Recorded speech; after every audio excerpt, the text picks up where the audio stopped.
You're listening to Satellite Sisters. What's a satellite sister? The person you call when the best thing in your life happens or the worst. The person that gets you up, gets you going, and gets you through. And every once in a while, changes your mind. This podcast is part pep talk, part weekly check-in. Like grabbing coffee with a friend. Thanks for being here. Welcome to the Satellite Sisterhood. We are the Satellite Sisters. Welcome to the show. Today is a very special show. We'll explain in a second. I am Liz Dolan. I am the middle sister, and I am here in Santa Monica, California. Super excited for this special celebration for you, Lian. Thank you, Liz. I'm happy to be here too. I'm Lian Dolan. I am a writer, and today is the publication day for my fifth novel, The Marriage Sabbatical. So thank you and Julie for celebrating with me. Hi, Jewel. Yeah. Hi there. This is Julie Dolan. I'm the eldest sister. I'm in Dallas, Texas. And Lian, may I be the first to wish you congratulations. This is your fifth novel. That's exciting. And to think that you only started writing at 45. Are you kind of surprised that you have 5 published novels now? I am surprised. Honest to goodness. When I typed that this morning, like, oh, it's my 5th novel, I'm totally surprised because when I started writing in my mid-40s in terms of fiction, you think maybe you have one book. You don't think anyone's ever going to publish it. You certainly don't think anyone's going to read it. You know, it's just not that kind of thing when you set out to write your first book. And then all of a sudden, Helen of Pasadena, did well. So I got an opportunity to write a second book, Elizabeth, the First Wife. And those One were of my both favorites. I love that book too. Yeah, I love that book too. And so those are both, they're not my life stories because I'm not that interesting, but you know what I mean? You sort of run out of material in your own life after like one, maybe 1.5 books, but they're like first person romantic comedies. So then I kind of branched out a little bit with the Sweeney Sisters and Lost and Found in Paris. So when I got to book 5, The Marriage Sabbatical, I really had to make stuff up. So I'm can't believe I have 5 books. This is kind of a different book for me in terms of scope and subject matter. It's about a couple that have been married for 20 something years, and they've just hit kind of I don't want to say a wall in their lives, but they definitely need a refresh. They need a refresh in their personal lives, in their work lives, and maybe even in their marriage. So they decide to take a year off from marriage, including their marriage vows. So it's a little bit sexier, it's a little bit more adult than my other novels. But it was really fun to write. I enjoyed. I liked a little fantasy. Exactly, Liz. I've been married 31 years. We're just watching, the British murder mysteries and falling asleep at 9:00 on the couch. We're not doing anything near this interesting. So it was fun. It was fun to ask the question, what if, and then to answer it with this book. I enjoyed it. Okay. All right. Well, we're going to get into some of the details in the book, but this is a spoiler-free show. This is for people that have not read the book yet, so we're not going to tell people too much. Right. But first, people always want to know about your process. So let's start there before we get into the book details. What is your process for getting a book from start to finish? Because honestly, I cannot imagine sitting alone in a room and making stuff up all day. And then you have to turn around and make it happen in the real world as a thing. You have to get it published and then you have to go out and sell it. I mean, your work hours are crazy. Your timeline is crazy. So, and then you have you've got the publisher, you've got the publicist, you've got an agent. It's a lot. It's like you're running a small business, but have to write a book too. Oh, yeah. I mean, absolutely. The one of the trickiest things, I would say one of the hardest things about writing the book is not making up the story, because that's the fun part. If you're a novelist, right? If you can't make up the story, you should not be a novelist. Just saying, find another line of work. Okay, that makes total sense. Solid career advice. Not a novelist. Never a novelist. If that is unimaginable to you, there's something else for you to do in the world. But the hardest part is knowing when you have the idea. that you're going to have to sit in a chair 8 hours a day, long stretches of time for months at a time to complete it. Because I'm not a super fast writer. I'm an efficient writer, but not super fast. And still, to get to 90,000 words, there's just a certain number of hours you have to spend in your chair to get that completed. But for instance, in terms of this book, I conceived of the idea and sold it in 2021. Yeah. I didn't know it was that far back. Okay. All right. Oh, yeah. Oh, no. I've been mulling this around for 10 years, at least, a book on marriage of this sort. And then, but in terms of this particular one, like in the middle of the pandemic, I remember, sitting on my couch in the living room during lockdown, like, boy, don't we all need a marriage sabbatical?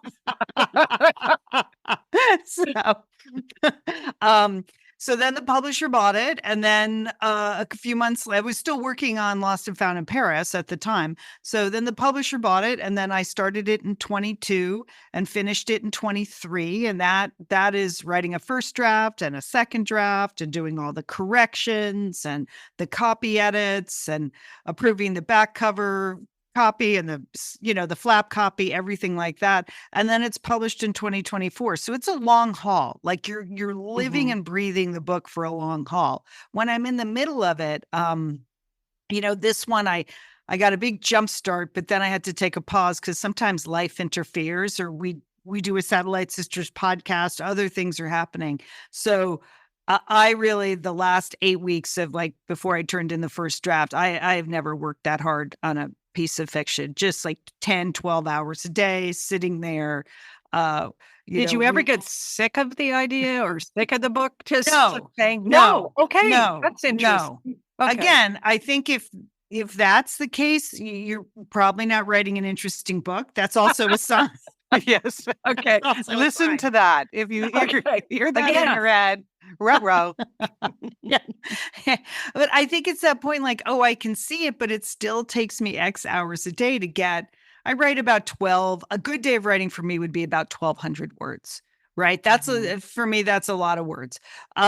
Usually I'm down around 1,000. So, and then there's the rewriting and everything. So sometimes you're like, oh, I can get there. But you look down and you're like, oh, I'm only at 60,000 words. I got 30,000 more to go. You see the end in sight. So, you can't, I worked a lot of weekends this year. The last couple of years, I just worked a lot of weekends, a lot of days, because I would do the podcast Monday and Tuesdays and then write the other days of the week. So, but I was happy with it all along. I was having fun with it all along. And I do outline a lot. When I sold this book, I had a 10-page pitch document, right? You had the beginning, the middle, the end, the characters, some dialogue, some scenes, but still things change along the way. And that's the fun part. That means you're really in the groove when you're like, oh, this is a better idea. Oh, this can happen. Oh, this would be more fun. While still keeping the basic structure. So it's not like you're just filling in words to fill out your outline. The magic happens when you're really kind of deep in the writing. So that's... Yeah, I know you've confessed before that you also work out some of your material when you're walking your dog, right? Yeah, a lot. Dialogue. Yeah. Right. And I also, like many people, I don't know what it is about the magic of the shower. I get a lot of good ideas in the shower. So it's not unusual just for me to go take a shower at 11 a.m. to try to knock some ideas loose in my head. Maybe you could remodel your office, Lian, and put a big shower right in there. That'd be great. Julie, I like it.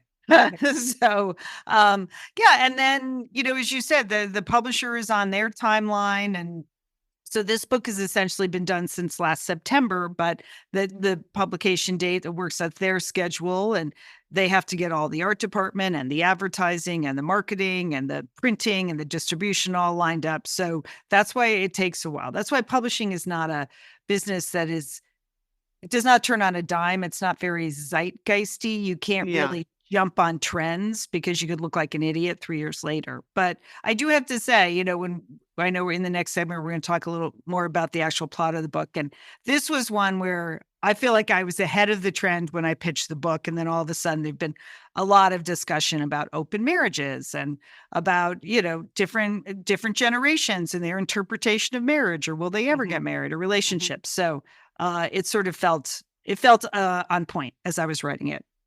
So, Lian, it's a pretty closely held project. I mean, you've been very nice and you have let your sisters, Liz and I, have read drafts, but not the final book yet. But now today is your publication day. Do you still get nervous about that the book is coming out and now you're setting it out into the world and lots of people are going to read it and react to it? Yes. Oh my gosh. Yes. I mean, people could hate it, you know? I don't think. Well, okay, people are not going to hate it, but an occasional person could hate it. That's what would bug me. That anyone gets to say whatever they want about my work. No, thank you. No, thank you. Yeah. I mean, that is one thing I've learned over the years. And I think we learned with Satellite Sisters too. The good news and bad news about being a creative is that people can just tear your work apart, as you said. Like one star on Amazon because the packaging was ripped, and there's like nothing you can do about that. But also just this idea that people get to weigh in on everything you do. I've grown a pretty thick skin, but you guys know we'll get 99 fantastic comments and one bad comment, and it's the one bad comment you remember, right? So that there's just like a natural tendency, I think, for a lot of creatives to catastrophize, especially when it's like finally out. I mean, it's not a rollout. It's like, like a lot of people are going to be reading it at once and judging it. So that's okay. I've gotten pretty used to that. This is, as I said, you've already gotten some really good reviews. I've gotten some great reviews. Yeah. And then some people are going to hate it, Liz. And that's the nature of any creative work. Like you think about the books you've started that everyone loved and you were like, this really isn't for me. So I would maintain that if you're writing a book that everyone loves, it's not going to be a great book. Like you have to sort of take a point of view and pick a lane and go for it. So, and then the nervousness is just like, oh, wow. Then you have to meet people. You spent, 3 years with this book, basically alone in your office. And then you have to go out into the world and field questions and talk to people, and they're going to ask things. And do you think about that? You're really good at that, Lian. I think there are authors that would prefer to be alone in their room, but you excel at both. You are great talking about books and answering questions and being with people. So, I know we're going to talk about that later in this episode, but, getting out and sharing your work with people seems to be something that gives you a lot of positive energy. It does. I will say that's true, Liz, and something I really missed during the pandemic. I mean, there was only so many times I could just scream into a Zoom screen and to try to connect with people. But it's still nerve-wracking. It's still very, very nerve-wracking because because it's personal, it's your work, but also it's your career. Because the truth is, in publishing, like you can get to write more books if you sell books. Like you don't, you're not going to get another publishing contract if you don't sell enough books. So there's a business in it. Yes, there's a real business in it. Yeah. You think this time, just one final question, do you think you're going to get a lot of questions about marriage? And are you going to be providing marriage counseling, marriage advice as part of your book tour? Yes, I'm going to get a lot of questions about marriage. One of the things, Julie, honestly, that I've learned, I think it's one of the harder things to learn when you're a fiction writer is to let go of the material, that it's not personal, and to really not judge your characters. Like you have to be willing to let your characters do things you would never do. Whether that's rob a bank or, smoke a cigarette or decide to open up their marriage because they're bored or they just want out for a year. You have to be willing to let your characters do things you would never do. And that takes a while. I remember one editor saying to me, you are being too cautious with your main character. You're being too protective. And I thought that was really like key advice. So, I'm willing to talk about marriage because goodness knows I've thought a lot about it because I've been married for 31 years.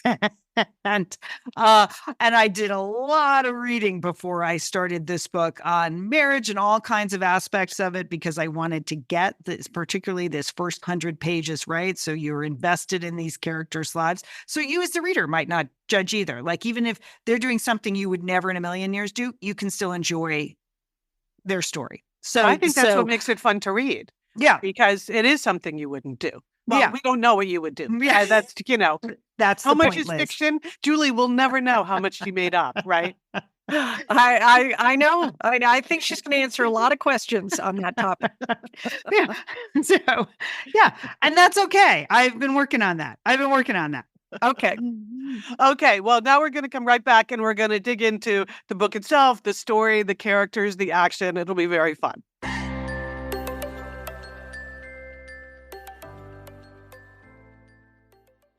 We are so happy at Satellite Sisters to have BritBox as a sponsor. You know, we love it. It's the streaming home of the best British television with exclusive mysteries, crime dramas, comedies, documentaries, and more. Julie, what's your fave? Vera, I love this show. I'm on season 11. I mean, Brenda Blethyn is such a great actress. And the character Liz, Vera, I don't know if you watched it, but she's essentially Margaret Thatcher in a trench coat, okay? She is bossing people around and solving crime. I love her. Okay, well, I want to especially recommend Archie. Archie's a brand new limited series. It's starring Jason Isaacs as Archie Leach. Who is he? He's the man who became Cary Grant. And, what's so interesting about this is it's sort of about how he became a star in old Hollywood, how he went from being Archie Leach to being Cary Grant, but also because it's him growing up in old Hollywood, there are a lot of people in the movie playing Doris Day, Grace Kelly, George Burns. It's little snapshots of what it was like to become a movie star back in the day. So I really enjoyed it and recommend. So sign up for BritBox today to stream Archie and any other fan favorites from any device you have. So we have a special limited time offer. Get 50% off your first month when you sign up for the monthly plan, but only if you go to BritBox.com and use our promo code SISTERS at checkout. Got it? Don't wait. Get 50% off your first month. Use promo code SISTERS at BritBox.com. Liz, some people say it's spring, but I call this Osea season. Oh, you do? Okay. I like it. Yes, we can make that happen. Osea season. I'm in. Well, there are a lot of events this time of year, right? You have spring holidays, you have graduations, there's Mother's Day, baby showers, weddings, wedding showers. Don't you want to be moisturized, Liz? Don't you want your skin to look as good as it can possibly look when you show up at your high school reunion? I mean, yes, I do. Yes. Yeah, for sure. Plus, it's a big gift season, and Osea is great for that too. So, right. Oh, yeah. Give your skin a glow up with Osea's clinically proven seaweed-infused skincare that provides results you can see and confidence you can feel. And right now, you're going to get 10% off your first order with our code SATSisters at OseaMalibu.com. You know why we love their moisturizing products, like their anti-aging body balm? Because it's silky and it's a serum lotion hybrid. It just melts into your skin, Liz. It leaves you glowing, Glowing. I love the term glow up. I'm going to start using that more. I just love it. Well, Liz, OseaMalibu.com, it's a glow up in a box, Liz. Get it. Get on it. If you want to celebrate Osea season by glowing up and adding moisture with their fantastic moisturizing products, here's what you do. Glow from the inside out with clean vegan skin and body care from Osea. Get 10% off your first order site-wide with code SATSisters at OseaMalibu.com. You'll get free samples with every order and free shipping on orders over $60. Head to OseaMalibu.com, and Osea is O-S-E-A. OseaMalibu.com and use code SATSisters for 10% off. Thanks, Osea. And we are back. So, Julie, you can lead off the conversation about the book itself. All right, Lian, the Marriage Sabbatical. Where did this idea come from?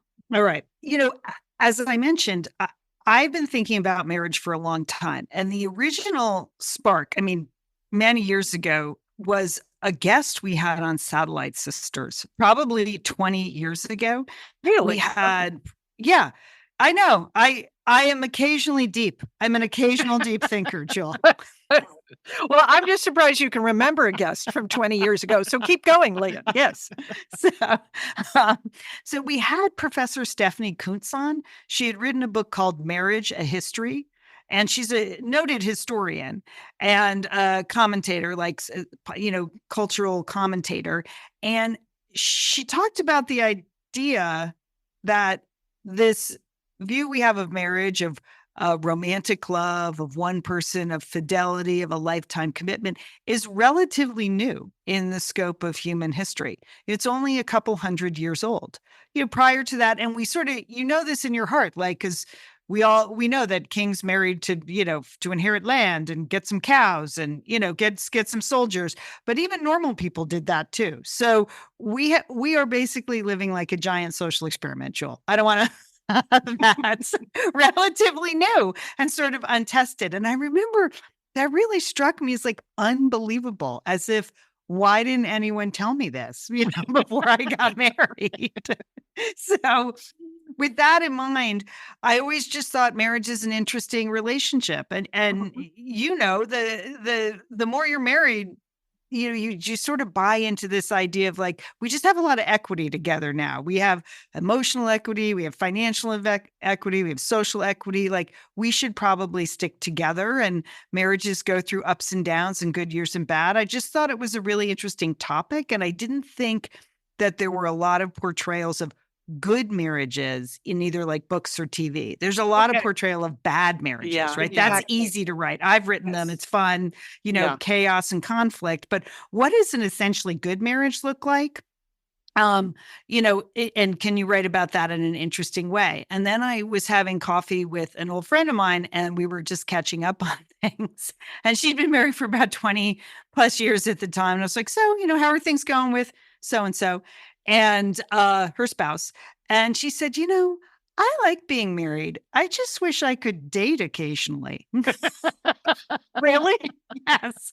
And I thought that was like right there. I was like, that's a novel.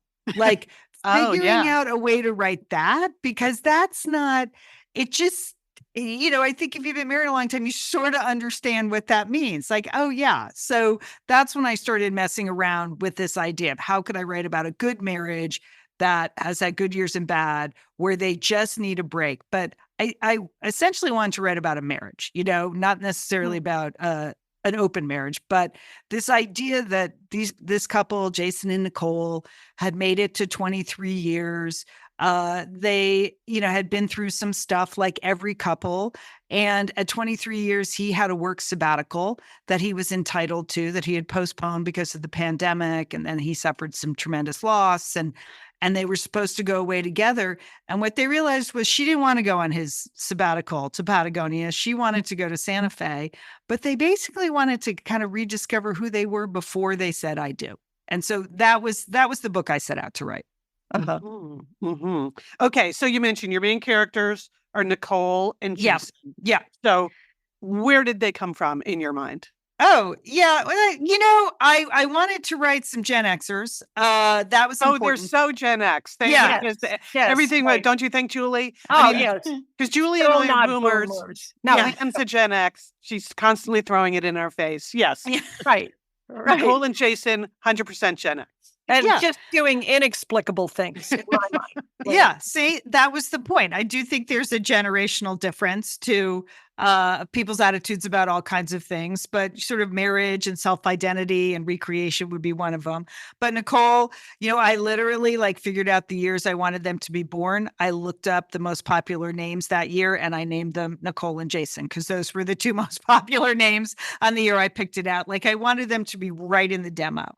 And so they grew up in different ways. Nicole spent her career in retail. She sort of, paid for her own college, got out of not a great family situation, moved to Portland and stayed. Jason is he grew up in a wealthier family in San Francisco, but now he lives in Portland, Oregon as well. And he is in publishing and has sort of a meteoric career in publishing. So, those were the basis for those two. But I wanted them to be on brand in terms of the generation, but then you have to figure out who they are as people, which is the fun work of doing the creation. The character creation is what I like the best. So all throughout the book, you see where they are now in present day, but you also see flashbacks of their marriage. So you kind of throughout the years. So you understand how they got to the point of where they got to, and you get to know them better as people. Yeah. Mm-hmm. Yeah. I like how they met, what their romance was like before they got married, all of that. I loved all of that stuff. So, your books you have a super strong sense of place. I know you pay a lot of attention to details like that. Obviously, Helen of Pasadena, very Pasadena, Paris, in Lost and Found in Paris, Ashland, Oregon, in Elizabeth the First Wife. So this book basically is largely set in Portland, Oregon, and Santa Fe. So, which happen to be two of my favorite places too. So, yes, why did you pick those two cities?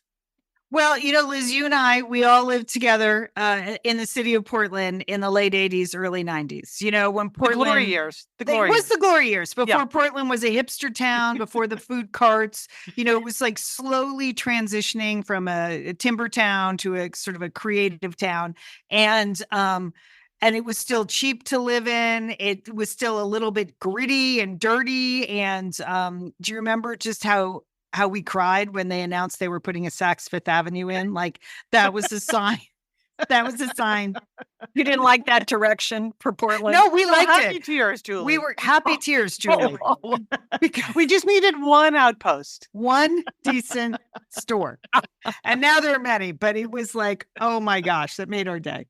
But I just am very nostalgic about that time. I love my 20s. It was a time I lived in a cool neighborhood in a cheap apartment. I could go to a ton of movies, see a lot of music. I would just park my car on the weekends and walk all over town. And so I have a lot of nostalgia and love for Portland, and I kind of wanted to revisit that. And so that was a great excuse to. Also, I thought like people from Portland might be open to marriage sabbaticals. They'd be open, right? Yeah. So so now you're selling the idea. Okay. Yeah. Good. They were open, Liz. It's a question of openness. Okay. I'm not an advocate. And then Santa Fe was a place that I had been to only a couple times when I was in college, because our brother Dick lived there and I was in college in California. So I went for one Thanksgiving, and another time I was driving back out to school and with my friend Andy, and we stayed for like 4 or 5 days. And it was just a magical place then. Santa Fe is a lot like New Orleans in the sense that it feels like you're in a different country when you're there, Mm-hmm. even though, there's so many cultures. There's such a strong spiritual vibe. There's like a great artistic and cultural vibe. It's beautiful. It's relatively small. It's not a big town. So you could move there and kind of absorb right into the community right away. So I had also romanticized Santa Fe, like that would be a good place that she could escape to. And part of the book is I wanted them to feel like they were in their own worlds. I thought that was important, that, for them to really make this transition and to grow and make the changes they needed to make, they needed to feel like they were on their own, where they couldn't even envision their spouse with them. Right. Because they had created their own life there. So then when I was researching the book, I was about halfway through when I went and spent a week in Santa Fe, and we remember it. And you talked about it on the podcast. Yeah. Yes. So I'll put a link to that show in the show notes, but it's just a very special place. So I was glad I picked it because it just really fit perfectly into the scenario of the book. Yeah. And I know we have satellite sisters who live in Santa Fe who have been helpful researchers and guides for you. Yeah. We're trying to cook up a book event too when I'm there in June. So we're working on something. That's great. Well, we also spent time in Patagonia. Where were we the inspiration for that part of the book, Lian? Yes, you were. I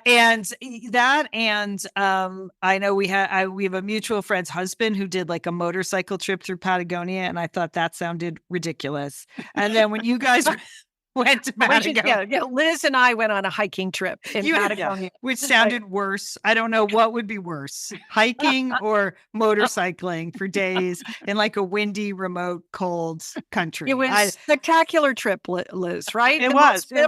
Most memorable of my lifetime. But maybe not for everyone. Maybe Nicole was not fantasizing about that. That was your point, right, Lian? That was my point. Her fantasy of a year off. Right. That was my point. And again, for Jason, it served because it was really remote, spotty communications, a completely different world than he was used to. He was used to sitting at a desk and he had to kind of, it was a very physical trip for him. And so I thought that worked as well. But also it's a trip like in a million years, couldn't imagine going on. So that's why I picked. And Patagonia is also pretty exotic sounding. So that worked as well. Yeah. All right. Another thing I loved in the narrative is that Nicole is super tight with her female friendship circle. So in effect, her satellite sisters. Yeah. And they call each other the Wolf Pack, which is just great. I love that. And so I thought it was really fun that you explore important relationships to Nicole other than just her husband. Why was that important for you to do? Well, I like writing about friendships because I think it is, we haven't been doing Satellite Sisters for 24 years and to not understand that that's how women make decisions. They bounce ideas off their friends. They need the support of their friends or the feedback from their friends. She has learned a lot from her friends because she grew up. Did not have a sophisticated upbringing, but she managed to educate herself in sort of much more sophisticated circles to operate in the retail world in Portland. And her friends are from, different parts of the world and they have different professions and they were part of that education. And I like that they were her mom friends, that she was sort of disoriented as a mom. They did the pregnancy was unexpected at the time. So she needed people to support her. And so I just thought they added a lot. Plus, I always enjoy writing my, secondary characters because they're just fun to write. I love writing the dialogue for scenes like that. There's one LOL moment, Lian, that where one of the friends, you need a friend to say stuff like this to you. It's such a Satellite Sisters thing to say. The friend says something like, well, let me get this straight. You're going to let your husband sleep with whoever he wants because you don't want to make dinner for a year? That's what's happening here? So true. It's so true. The tyranny of dinner will force you into lots of different situations. That's right.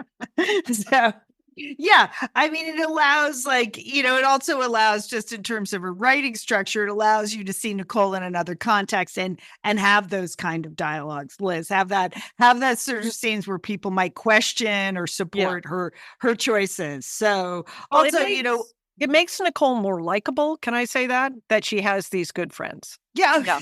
You can say that. Sure. Okay. Yeah.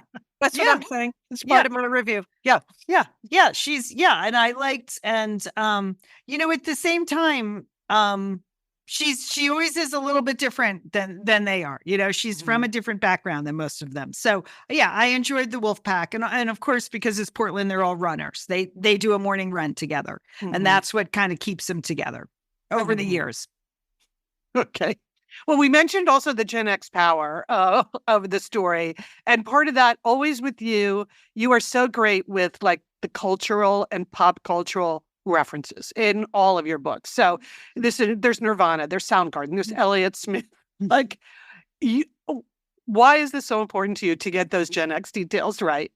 Well, it's every book. So whatever your generation is, I do try to sprinkle a few grounding elements in. As for a writer's trick, it's like a cheap way to ground the story in, the real world, right? In a time and place, and a mood. And it's so character revealing. It is. They listen to. Yeah. And it's fun. It's what I would absorb, information I would absorb if I was meeting somebody for the first time. Are they wearing Winona Ryder deep red lipstick? Is that what they're doing?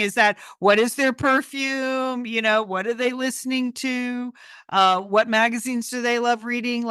Those are details I would absorb in people naturally. And so I like to sprinkle them throughout the book. I don't I hope it's not too heavy-handed. I hope it's just fun and adds to the story. To me, that's the part of your books that I love the most. Or these little details. I love how you ground them. Yeah. And so it's fun. So you end up kind of, for listening to playlists and going back in and, I could spend hours there's a lot of, because Nicole's in retail, I had to do a lot of fashion digging, what were men wearing in 1992? And so then you're just going down a rabbit hole of GQ magazine photo spreads and things like that. And the internet is a miracle. I mean, I don't know how people did it before. Maybe they just didn't, but you can find anything you want somewhere by just asking a question, whether it's Reddit or the Vogue archives.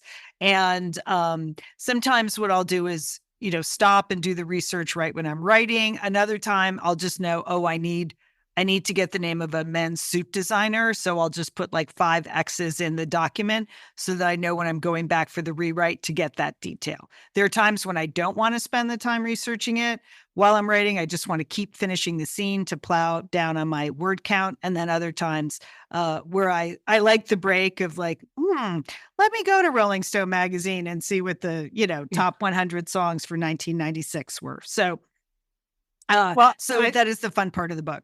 Yeah. And Julie, I think you and I agree. It really makes them real people, because you understand these details of your life that relate to the details in your life. Okay, we're going to move on. Next up, we are going behind the scenes of a book tour. So today is pub date for you. Tomorrow you have the big event of Romans, but we want to hear about how you do this, what you do, how this gets organized. People are always very curious. So we're going to be right back with the behind the scenes of the Marriage Sabbatical book tour. No, thanks, Liz.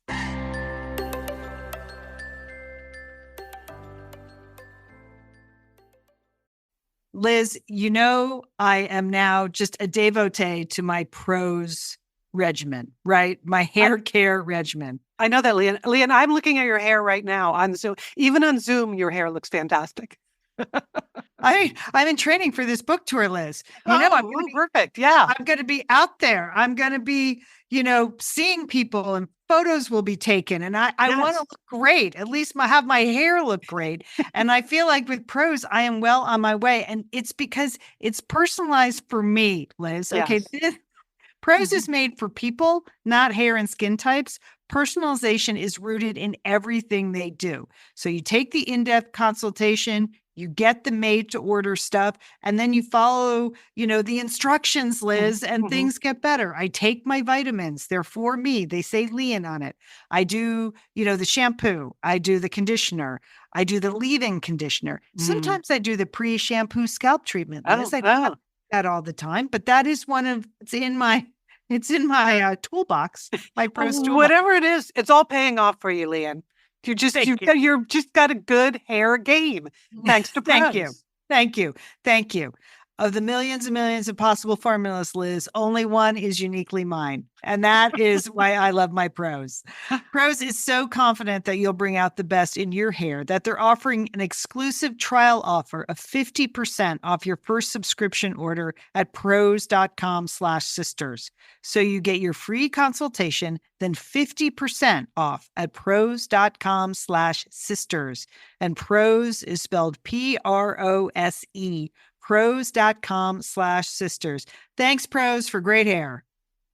Liz, you look really happy. What's happening there? A lot of things going my way, Lian, but here was the best news in my inbox this morning is I got my email from ButcherBox saying, we're starting to get your next box ready. And I just love when this happens because then you click on the link, you can go in, you can see what's on sale, you can get the best value for your next order, and then boom, customized box showing up in a few weeks at my place. I love being in the ButcherBox family, and they give me plenty of time to get ready every time.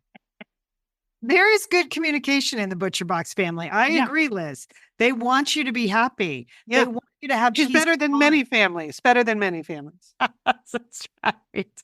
It's right. You know, we love the 100% grass-fed beef, the free-range organic chicken, the pork that's raised crate-free, wild-caught seafood. They're humanely raised, no antibiotics or added hormones. And as Liz said, delivered right to your doorstep, free shipping always, and you get that customized box of everything you want. ButcherBox, thank you so much for bringing us peace of mind, and keep those emails coming. Liz, today's offer is spectacular. ButcherBox is giving Satellite Sisters listeners free ground beef for the life of your membership, plus an additional $20 off your first order. Okay. Oh, that is the deal of the century, people. What are you waiting for? Free ground beef for life of your membership, plus an additional 20% off your first order.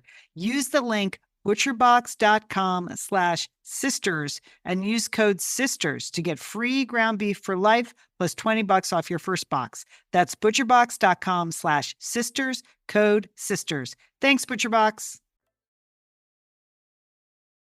Okay, so we are back. So I think everybody knows the book tour now, but they don't really know what it is. And I've been shocked watching you publish these various books, like how much of the work that you personally do. A book tour makes it sound like somebody's going to lead you around and but you figuring out where do you want to be? How can you talk to the right people? You know, what cities are worth visiting versus other ways of reaching out to people. So how do you prep for a book tour, Lian? And who pays for that? And how do you figure out what cities are important? Well, I think people's imagination, image of a book tour is Sex in the City, right? She would go to places and she would look great and they would just magically, whisk her to places and it's a full seating in wherever she is, and you're talking, and then you're signing thousands of books, and people are hosting book parties. And Liz, it did used to be like that. I mean, remember in 2001 when we went on a book tour, publishers paid for that piece of it. Yes. In the marketing budgets, those just don't exist. Those kind of fancy book tours, unless you really are like a top 5% of novelists. They're going to send you wherever you want to go. You're Stephen King. Where would you like us to send you? Ann Patchett, fine. Go wherever you want, Ann.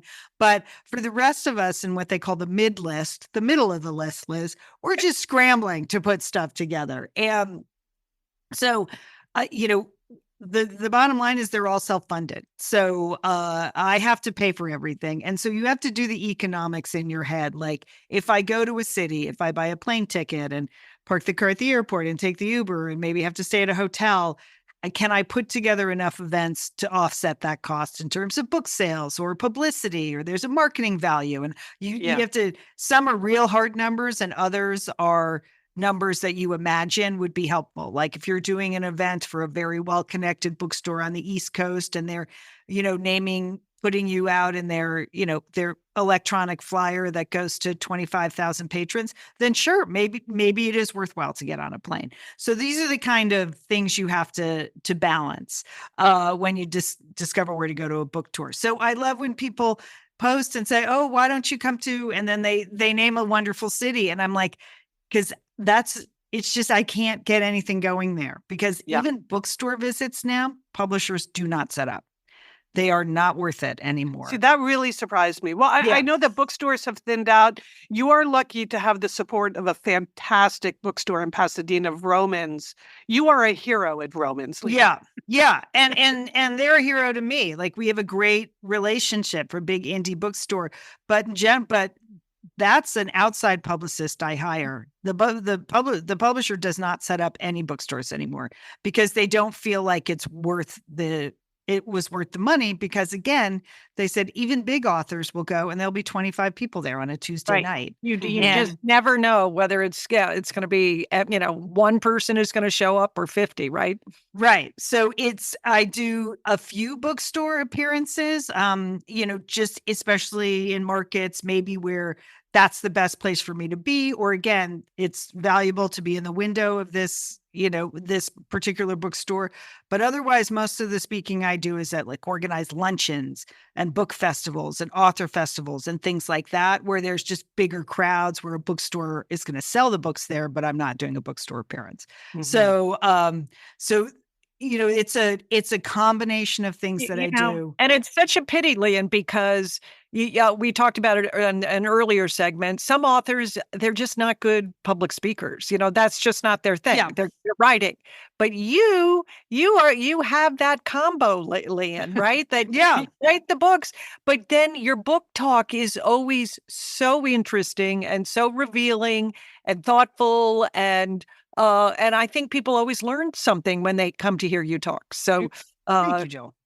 Yeah, I work really hard. So yeah, I would love to go a million places, but it is just sort of balancing the cost. And then sometimes you get lucky and you get invited to things where they pay travel, or maybe there's a little bit of an honorarium. So, that works. But just like flying into a city where you don't know anyone, appearing at a bookstore and then flying out, that just, I can't afford that. Those days are over. But those days are over. But I'm going to Dallas. We put together a great event at a bookstore there.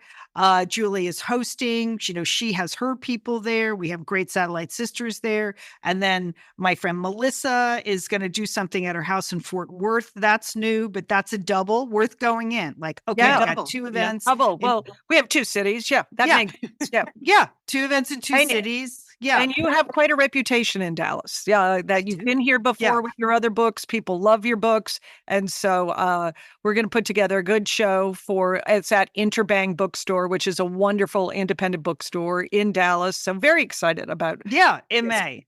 Yes. So it's just it's kind of I've learned a lot of lessons over the years. So I will say that. Some have been great. And for me, like the sweet spot is I do a lot of luncheons at various organizations and clubs, particularly April, May, and June. They're all having their spring luncheons. And I do a lot of those, and those are great for me. But those are not necessarily open to the public. So it's a combination. If I'm in town to do one of those, then I'll try to do something that's free and public that anyone can go to. But it is a lot of work, Liz. Yeah, it's a lot of work behind the scenes. I mean, you should see Lian with a hand truck moving those books around. Okay. And she doesn't like anyone else to touch the books, right, Lian? It's not. I don't know why you say this every time. The books are very heavy. Okay? Yes, they are, Lian. So when 75-year-old committee ladies come at me and want to pick up the books, I don't want to kill them, Jill. Okay. I don't want a broken hip.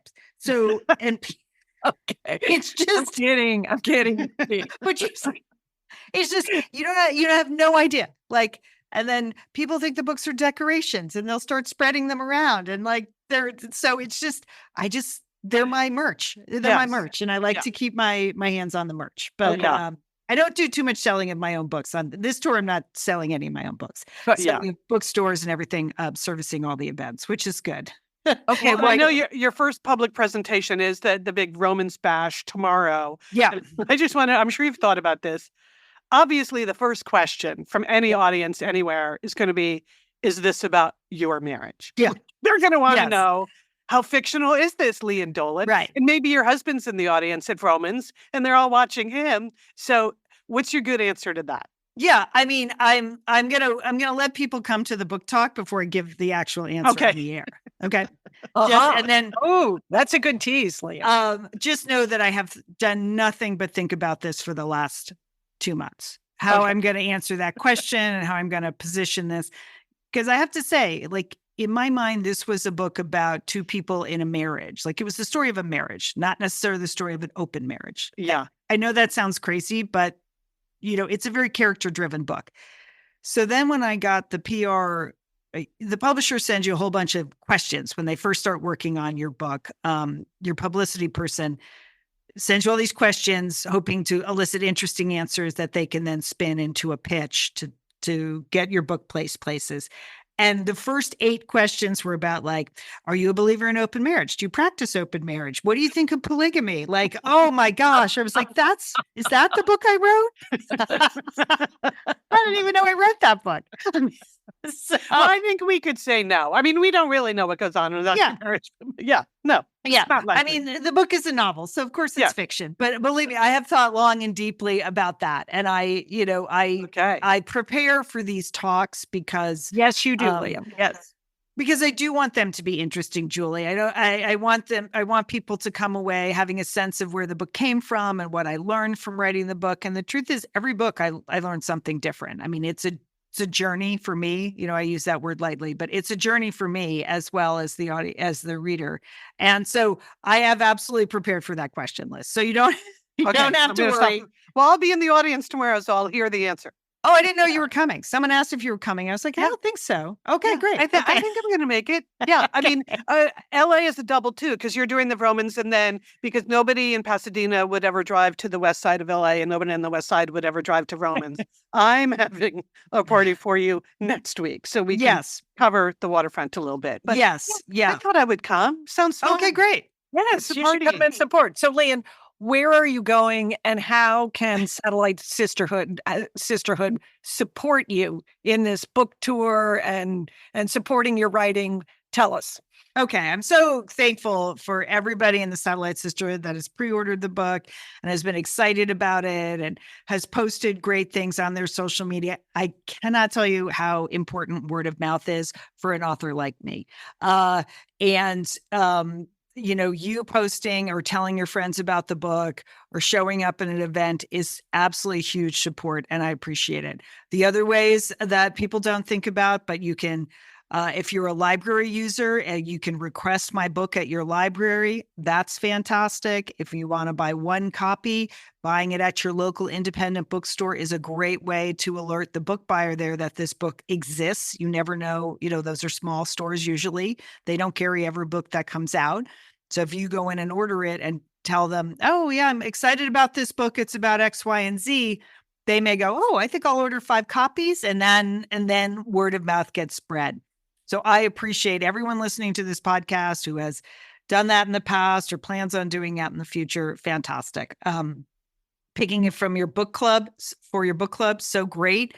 I'm happy to drop in on book clubs. You can find information on that at liandolan.com. Happy to do that if you pick it for your book club pick. And then Julie, don't you think it makes a fantastic book club book? Because there's so much to talk about. What did I say, Lian, when I read the book? I said, this is a juicy book club pick. Okay. Yes, you did. That was my quote, because I think it's going to elicit a lot of conversation about marriage, about relationships, and then about Santa Fe. Yeah. I know. People just want to go to Santa. I know. Exactly. Anything in Santa Fe sounds good. Yeah. So if it's a book club pick, great. Contact me through the website, liandolan.com. If I can do that. I'm hosting a couple of those virtual book clubs that I've done in the past, Liz and Julie, on Crowdcast. So once you read the book in May, all of this is on my website. We'll spread the links around. There'll be a link in the show notes here where I'm going on my book tour for the next 3 months. If you hear your city, take a look at the events listing. It is Pasadena, doing events I'll be in Fullerton this weekend, Julie, your old stomping ground, at an author festival at Cal State Fullerton. Tickets are still available for that. I'll be in Oakland, California, at a beautiful bookstore in the Montclair area called A Great Good Place for Books. I'm going to be in Carlsbad, California, in mid-April, doing a fun happy hour night in Carlsbad. That's on my book. That's on the website. Also, then we mentioned Dallas and Fort Worth. Those are both open to the public. I will be in Portland, Oregon, for sure in June. I also just got booked to actually work with Mary Kay Andrews in New Jersey. So that's fun. Fun. She's so fun. That's so great writer and just such a great person. Yes. She loves your books. She's constantly posting about how much she loves your work. Yes. So that's in mid-May. So I know I'll be in Spring Lake, New Jersey at Liz. You'll appreciate this. The name of the bookstore hosting the event, Thunder Road Books. So that's down the shore, Spring Lake. Yeah. Yep. So that's May 18th. So I'm around a lot. I'm moving, and then, as I said, trying to set something up in Santa Fe for late June. So those are the places I'll be. But even I would say this, if you are listening to this podcast on Spotify, I checked this morning, if you're a Spotify subscriber, you get one free audiobook a month, and the Marriage Sabbatical is there. You can download it right away. Yep. That can be your free book this month. Yep. Yeah. So there are lots of ways, but I just am so appreciative of all the support. And I hope people like it. If you like it, a nice review is good. And if you see those bad reviews, don't like those. Click on the other good reviews so the bad review goes down. Okay. So it's not good tip, Lian. Yeah. Oh, that's so great, Lian. Well, most of all, it's so exciting. You've done it again, putting another book out into the world. I mean, Julie, you and I watch what Lian goes through, how much work goes into this. It's just an amazing thing that you've already accomplished. So congratulations. Thank you. Thanks, We are so proud of you, Lian. You know, we don't say that enough in terms of your writing and what you've done and the hard work you've put in and the joy that it brings to you and to all of us. So thank you very much. And keep writing, sister. Thank you. I will. I will. So do we have a to-do list this week? I have something on my to-do list. Okay. What's that, Liz? As I mentioned, I am hosting a party. Luckily for me, my friend Vasher, who also knows Lian very well, offered to host the whole thing in her backyard. So thank you, Vasher, for doing that. That is lucky. That's great. Because my 2-bedroom apartment's not ideal for this kind of thing, or like a big fun party. But it has a little bit of a Santa Fe theme, Jewel. You know, because I wanted to go with that. So the signature cocktail. We're calling it, it's a margarita theme, but the spicy Santa Fe Sabbatical will be our signature cocktail. Oh, that's fun, Liz. Yes. I like that. I may steal that idea for my Dallas party. Okay. All right. I mean, I hired an actual bartender. She has invented the cocktail and will be making it. So believe me, I'm not doing it. But I think it is time now to actually purchase the stuff that goes into the cocktails. So fantastic. That sounds great. Yes. Spicy Santa Fe Sabbatical. I love it. Oh, I love that. Lian, I also know you like a nice Paloma, so that's the backup drink. Okay, great. Fantastic. Great. So that's it. All right. Well, my to-do is actually to go to the Interbang bookstore and any other independent bookstore I can find here in Dallas. I'm going to buy a few more copies of a sabbatical, Lian. I'm going to get a mini trend going. Yeah. You know what, Julie? Say what you will. Sometimes in regions does not take that many copies to land on the bestseller list in a region. So one or two, spreading the book purchases around, buying one or two extra copies, they add up, Julie. That's some excellent work you're doing. I appreciate that. You know, Lian, I always like to have extra copies of your books, of our books in my home because it's such a great gift. Anytime you go places, you want to say thank you to someone, you go to a party, you're going over for dinner, bring the Marriage Sabbatical and start some controversy at the dinner party. Just think about it. Just that line about the dinner, that's going to sell some books and stir up some controversy at your next dinner party. Yes. What would you do to not make dinner for a year? All right. Okay. New rule. Discuss. Yes. Okay, Lian, what's your final to do before you set out on the book tour? Okay. Well, tomorrow I'm getting my hair blown out. So that's good. Going to my stylist, Trina, who's been styling my hair for 26 years. And Liz, I'm literally arranging my outfits because I have so many stops that I've cleaned out my closet and I've cleared one, it's like a rolling rack, basically. Of book tour clothes, and I'm getting them all organized so that every time I leave the house, it's not a scramble. That's it. I'm trying some packing cubes, Ziploc bags, Lian. Put it all together. I like it. That's exactly right, Jill. Exactly right. That's happening. So there's no stylist involved who's pulling things for you. It's all there. No, it's I do. No, there's no. I know you like to go with the color scheme of your book cover. She does her own styling. Yes. I know. No. Oh, she's very stylish. I was not, but last week on our Instagram Live, we talked about the color scheme of the book cover. Yeah. And how you were looking for clothes and accessories that complemented that. So complement it. I don't wear a lot of red, so the cover is red, but there's some touches of red, pops of red, unexpected red, Liz. That's what I'm going for. Going for that. Thank you. I appreciate this. Okay, everybody. Well, that's the story on the Marriage Sabbatical. Go get yours or several. We promise, Rachel, we promise you are going to enjoy reading this book. And Lian, good luck out there. Thanks, good luck. Liz. Okay. Thanks.